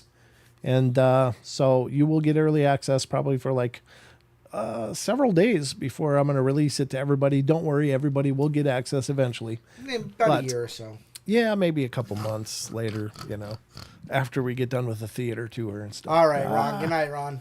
All right, Ron. Good night, sir. But thank you guys so much for participating. Thank you for being a member. Thank you to all of you guys that support the show in all the ways that you do. And it can be, liking, subscribing, can be sharing. Yeah. And just having a beer at the local water pub or watering hole and saying, hey, by the way, there's these couple crazy guys. Yeah, well, I'll tell you what, if you really got a hankering for a Paranormal Portal shirt and you don't want to wait till the next drawing, you can go to the Teespring site.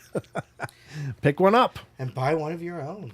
Yeah, they're right down in the description. The show description below is a link to our Teespring site, and you can just peruse and look in there. Hey, you know what? You could you could use the promo code Our Friends, FRIENDS,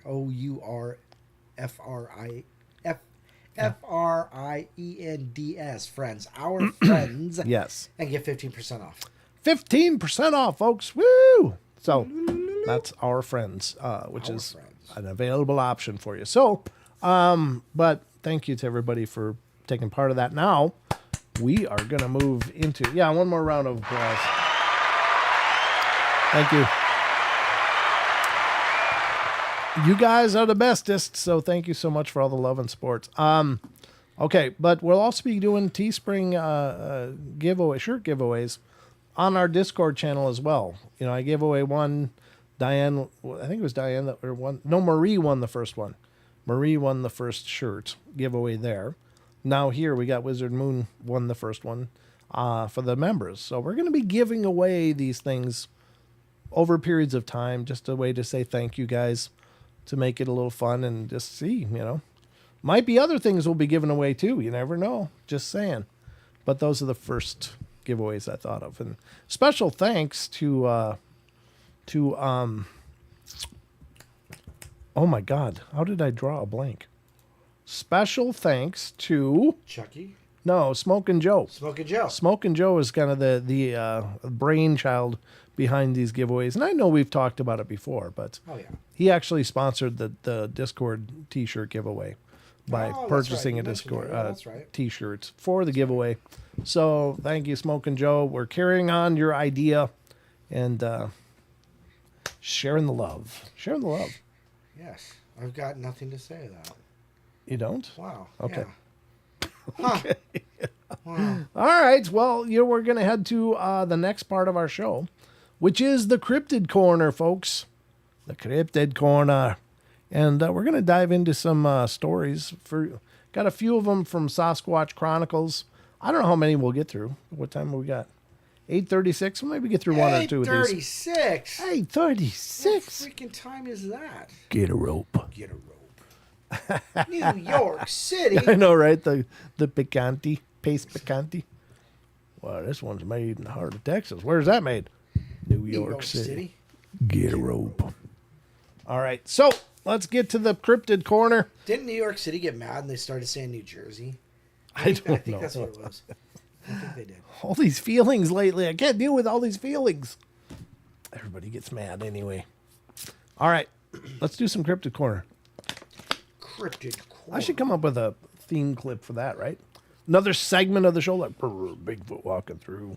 Something. We'll find something for the Cryptid Corner. But first up, we're going to hit a wonderful site. Some of you may know SasquatchChronicles.com. That's the site I'm talking about. And, let me say before we get into this, I do want to say a week from Saturday, Miss Deborah Varner is going to be on the show doing readings. A week from Saturday? Yep. So September 2nd. Wow. She's going to come on because now that everything works, the sound stuff is all sorted out. So. And that's the last show before we go to Vernal. We're going to Vernal, Utah.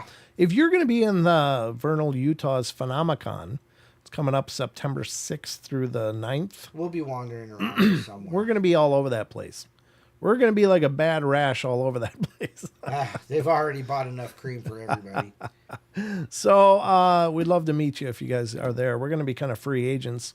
We're not going to have a table this time because they did still have tables available, but I didn't want to be in the back hall where nobody goes. So we're just going to be free agents wandering around.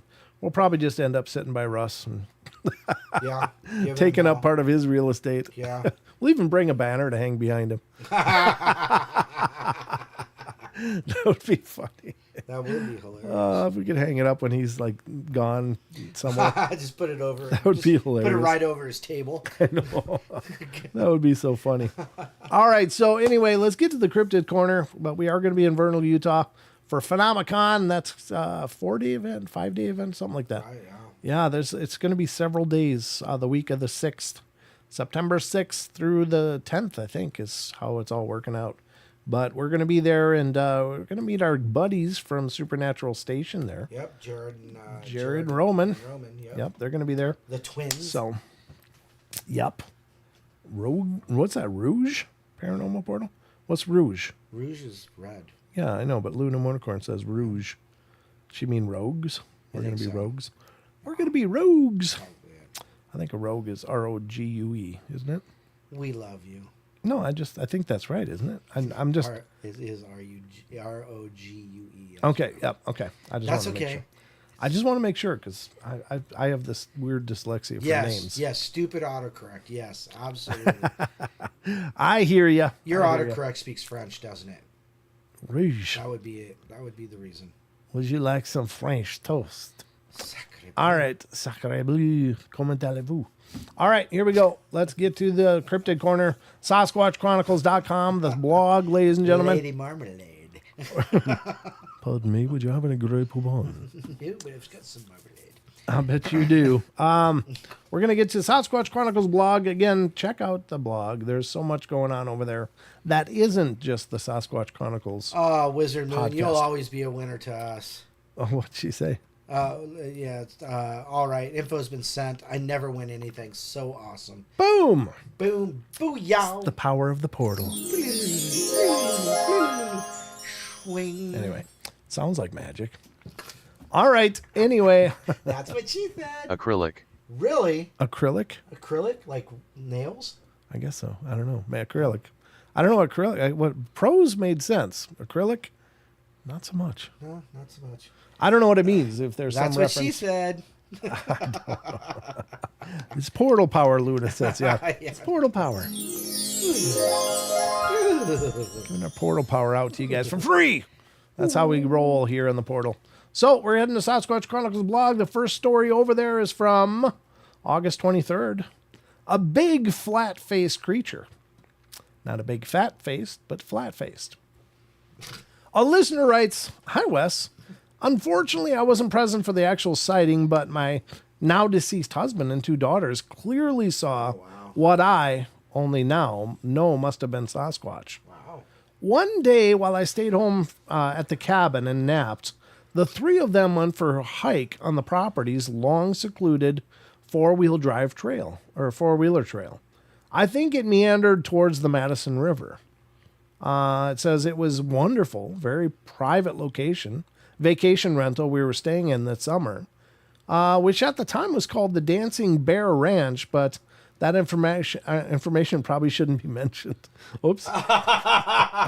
Probably shouldn't be mentioned on your show. Or ours for that matter. Yeah. Well, I mean, we probably have a smaller audience, so it's okay. It's a Dancing Bear Ranch. That information probably shouldn't be mentioned on your show. It is since sold, I believe. Wes, the entire time we were there, I had an intensely strong feeling we were being watched on the second floor of the cabin, which was so new that they didn't have any window coverings up yet. Initially, we were supposed to have stayed in the much nicer and larger main home, but they were having some refurbishing done and told us we would have to stay in the mother-in-law suite, an unfinished cabin nearby, walking distance on the shared driveway. Well, there was no one staying in the large home while we were there, but occasionally we saw a hired worker drive past during the daytime, and it was so strange that I felt that someone was looking into the second floor window. I felt it so strongly that I went several times outside to check, and there were no ladders or trees in the vicinity of the window, and there's no way someone could have peeked in that window. Back to the Sasquatch. When my husband and 2 daughters, 4 and 9 years old at the time, returned from their picnic hike, my husband was very pale and looked scared. He wouldn't really talk about what had just happened. My daughters said he turned green when he saw the upright, flat-faced brown bear, or a flat-faced bear down on the trail from where they had stopped to have their picnic. This creature was about 50 to 70 yards away, was dark brown, standing completely upright, and he was swaying slightly, like how Daddy does when he's having a long phone conversation, my daughter said. My husband was pretty silent about what he had seen, but said that he wanted to look at one of those park signs that illustrate the different types of bears in our area.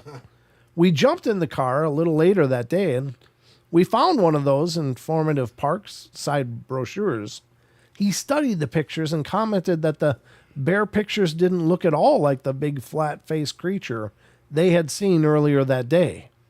Sasquatch never even came to mind, for me at least. The creature never looked directly at them. It was standing on the edge of the path, facing the other side of the path, so all they could see was the profile and body shape. The arms were bent and close to the creature's body. The legs were long. The head was round. No smell. Another interesting thing, Wes, right in front of our cabin rental across the driveway, there was a small, crystal-clear spring-fed pond on the property with a little bridge leading to an island with just enough room for a gazebo in the center. Pool toys and such were stored in the open gazebo. My husband and I would slowly snorkel the surrounding gazebo while my aunt, who came along, watched our kids in the shallow end near the home. Every time we swam to the far side, we felt strong dread, like something dangerous was over there, and we couldn't figure out why we felt that way, except that we were from Florida and, of course, are always on the lookout for alligators, even though we knew there's no alligators in Montana. That side of the pond felt extremely ominous. We stopped going to that side. Nothing else strange happened while we were there. If I hadn't come across your show and heard some of the accounts, I never would have thought of the possibility of this creature being a Sasquatch. The owners told us they were preparing to sell the property. An interesting side note, Dan Carvey, the church lady, or Dana Carvey, the church lady from SNL, and his family stayed at the home. Satan? Stayed at our home just prior to our arrival. I wonder if he saw anything. Well, that would be interesting, wouldn't it? So they said it was in Montana? Yeah. Yes. That's interesting. Yeah, that's just... Because if you look up the name of the ranch, it's in Mico, Texas. Oh, well, that maybe the new owners didn't keep the name. Yeah, maybe. Or maybe it's, you said Dancing Bear Ranch? Yeah. Huh. Yeah, it could be called anything now, but it was in where Dana Carvey. Just, they said Montana. I don't know exactly where. Wait, here it is. Montana Mountain Retreat. Oh, really? Yeah. You found it? Fay Ranches. It's, wow. Wow. What a boat. It's only $7,200,000 to buy. Oh, is it still for sale? Apparently so. It's 480 acres. Jump on that. Oof. Jeez. What are you doing? Get on that. You could have Squatch land, folks. So if anybody out there listening to the sound of my voice has a really big bank account, you might be in the, you might be a new homeowner. You might be able to get it. Might be getting some Squatch land, but yeah, I don't know. It's kind of creepy. I don't know what it would be like to be neighbors like that with something that's so incredibly big and powerful. You know, I mean, I'm sure that many people are, maybe not even aware of it, but God, just knowing that thing could just, at any time just get pissed and wreck your whole world. So, I mean, they could go through a house like, cardboard. Yeah. For instance, folks, just for instance, this is just a for instance. There's a video of a grizzly bear breaking into a home that's online. And it's a big wooden door, deadbolt and the whole works. And all of a sudden you see the door flex, and then you see it flex again. And then the third time the door just boom, blasts open.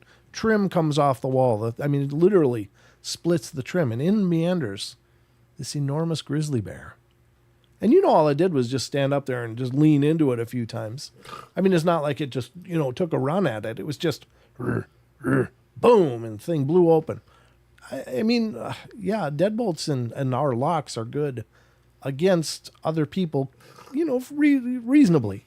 Right. But something that big and strong, it'd go through it like paper.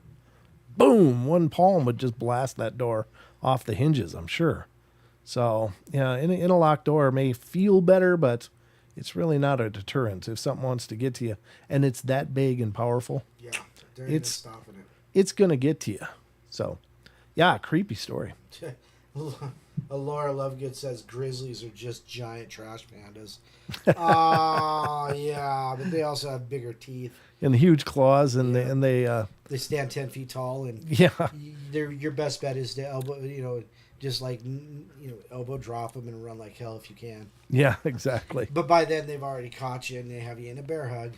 Oh yeah, they'd have you. Then you understand what that means. Yeah.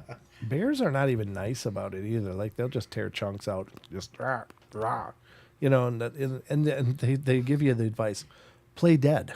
Yeah.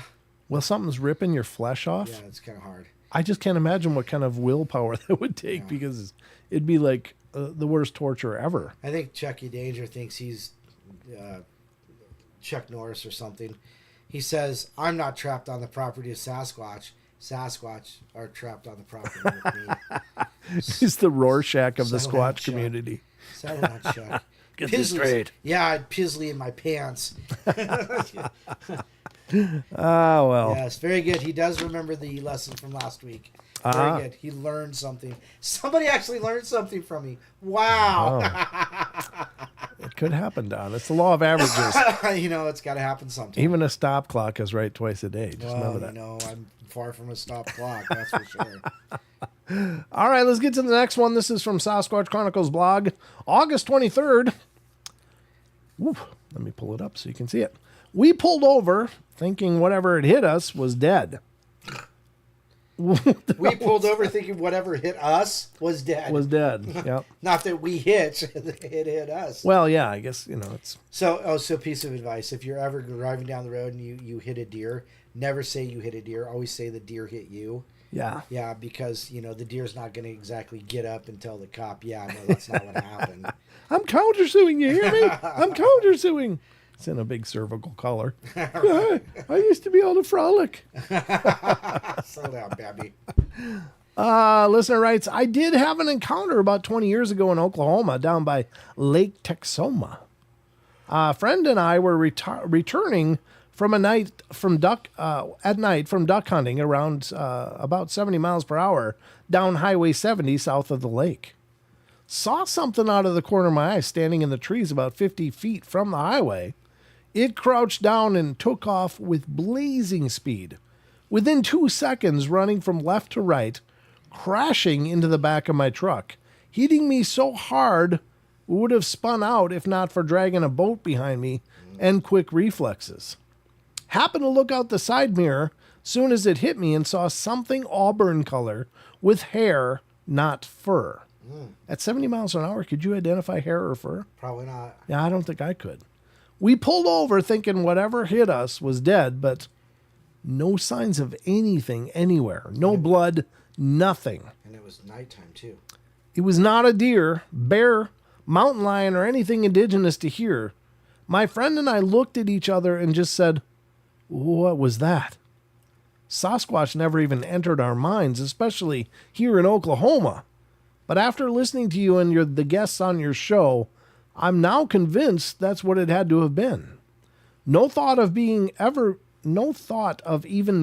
being a Bigfoot or even werewolf back then. We didn't know what we saw. Whoops. But I always wondered why it hit the back of the truck, and I believe it was intentional. It was hunting, and we ruined its hunt. That's true. That's probably true. Yep. Yeah, I suppose they probably do get pissed. You know, because it's not like they can just hit a drive-through instead. It's like, oh, geez, there goes the elk. Well, what do you want, tacos? You know, I mean, they don't have an opportunity. It's like they just don't eat. Right. And that probably pisses them off quite a bit. Yeah, I get it. His Sasquatch when he's angry is not good. Yeah. Refer to Jack Link's commercials. Yeah, give him a Snickers. You get kind of squatchy when you're hangry. Turns back into Lou Ferrigno. Yeah, exactly. Well, yeah, that's pretty crazy. Maybe it was hunting you and trying to flip you over, someone said. Christopher N. put that in there. That's a creepy thought, right? Like, it's like, yeah, if I can just get him out of that metal box, there's lunch. Yeah. But then they stopped and checked it. SpaghettiOs. Yeah, no kidding. It's like, derp. Yeah, maybe just keep going. Yeah. If something big and hairy hits your truck, just keep going. Call the insurance later. Right. Yeah. Wherever it happened, I don't know. I don't know how it happened. Strangest damn thing ever. Just flew outside the woods and smacked in my truck. I don't know. Or just say you found it that way in the next morning. Can't explain it, officer. It just came out and it's all dented. Anyway, those are words to live by, right, Don? That's right. Well, I'll tell you what. I bought a Sasquatch Christmas lawn ornament for this year. Right. Maggie, way to get all festive. That's kind of cool. I think it's great that more and more people are adopting the Sasquatch stuff. I mean, the decorations are everywhere. I drive down the road all the time and see, like, the Minions' favorite thing is, Dad, there's a Sasquatch sticker in that car. You should talk to him. Right. It's like, yeah, I'm just going to stalk people. Here, sorry, you got a Squatch sticker. Turns out I got a show. Want to talk to me? But I do it all the time. yeah, I know. Well, you know, people walk in, they're wearing a Sasquatch shirt or something. I'm like, hey, great shirt. We talk about that guy on our show all the time. And they're like, what show? I'm like, oh, this one and that one. there you go. There you go. Two options, either the YouTube show or the podcast. Yeah, but Just go to Paranormal Portal homepage and click the Interview Me button. yes, you could be interviewed by me in all that glory. No, we have had a lot of great people come forward. And, I just got an email from somebody from over in England, just found our shows. Oh, wow. Said, oh, I'm 30 episodes in. I started at 1 and I'm on number 30. And You are nowhere near. I know.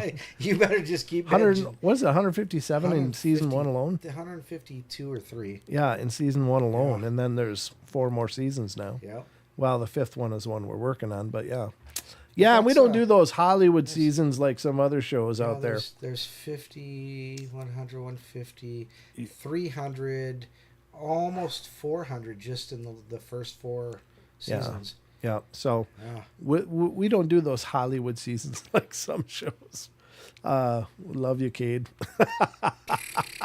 It's like 8 episodes and call it a season. Well, that's what I tell him that too. I call him as, oh, nice job, Hollywood. Right. So, Well, that's like British TV. They do like 10 episodes and then they wait for the rest of the year. And you just sit there waiting impatiently. Like Lockwood and Co. They canceled it. I don't Damn, know. I don't know what Netflix. you're doing. It was good. I have no idea what you're talking about Lockwood and Co. anymore. was good. You've lost me. That's all right. But our season is actually 52 episodes. Like one for every week. Sometimes more. Right? Yeah, depending on when we got if we've got extra stuff. Yep. We sometimes put out more, but yeah, it's at least 52 episodes. We mean that guy, Maggie. That guy. Yeah, Cade. Yeah, that guy. Cade Moya. Hey, they had a UFO con over there, buddy. Yeah. I was really excited to see that people are starting to throw conferences over there. Yep. In Australia. You guys are missing out. It's a great opportunity to get together and hear speakers. Until Dean, Katie was there. Yeah, and Dean was a presenter. Dean, yeah. Yep. So a lot of cool news. I'm glad that you guys down under in Oz are starting the conference thing, because it is an amazing thing to network and get to know people in the communities, because otherwise we're just these disparate entities floating around. But these conferences have been a great tool for us. Don and I have met and made some incredible friends across the community. So, Yep. But again, if you're going to be in Vernal, Utah, you can meet us there. Yep. We're going to be there, by God, in all of our glory. Yeah, well, whatever that means. Yeah, whatever that means. Probably be loitering somewhere. Yeah. Look for us by the food truck. Maybe. That's probably a good spot. Or the ice cream, where the ice cream is. Yeah, I don't know if it'll be a hot one where there or not. But I don't know. It was kind of warm last year. It was pretty nice, actually. It was pretty nice. Yeah. But anyway, we're about out of time for tonight, so I hope you guys have had a good journey here on the Paranormal Portal with us. We love doing these shows. Thank you again to all of our members. We hope you enjoyed the giveaway, and don't lose heart. You can become a Discord member, and that doubles your odds of winning a T-shirt.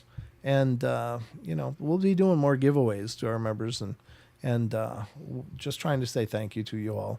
It really means the world to us, and we hope that you enjoy being a part of the community. Whether you're a member, whether you're just subscribed and you're just liking these streams, leaving comments, letting people know, it all just means the world to us. So thank you all for your love and support. Don, anything in closing? Just don't forget, you can get your own paranormal gear if you don't want to wait or take the chance of missing it at Teesprings. So there you go. Link in the bottom. Link in the description right below. Love you. Love you, mean it. But anyway, that's going to wrap it up for us tonight. So we'll see you again on Friday night. Night, Portal Mom. I'll be here with... Good night, Mom. Love you. I'll be here with Sheldon on Friday night. Nice. Pending any other unforeseen disasters, but so far it's looking good. Has he had a few disasters? No, it's just I've been unable to do the last couple of weeks just because the sound issues. Well, not only that, I had we went out of town the last one so that's when I took the picture of the Spokane wall of smoke as the wildfires were coming through. Oh, is that what that was supposed to be? I didn't know. I was in Spokane on Saturday night. Oh my God! As soon as I started coming back into Idaho, they started shutting down I-90. Yeah, they shut it down the day we were up there too. Yeah. They actually. It's not like you take giant fans and put it out there and blow the smoke away either. It's just crazy. No, it's wild. So anyway, just remember, love you all. Be good, be kind, be nice. Take care of each other. Help each other out. Find magic in every day. And remember to laugh as much as you can. And we'll see you on Friday night right here on the portal. So I hope you guys will join me then. Spread the word. It's going to be good. All right. That's all we got time for. So until next time, ladies and gentlemen, be careful out there. Good night.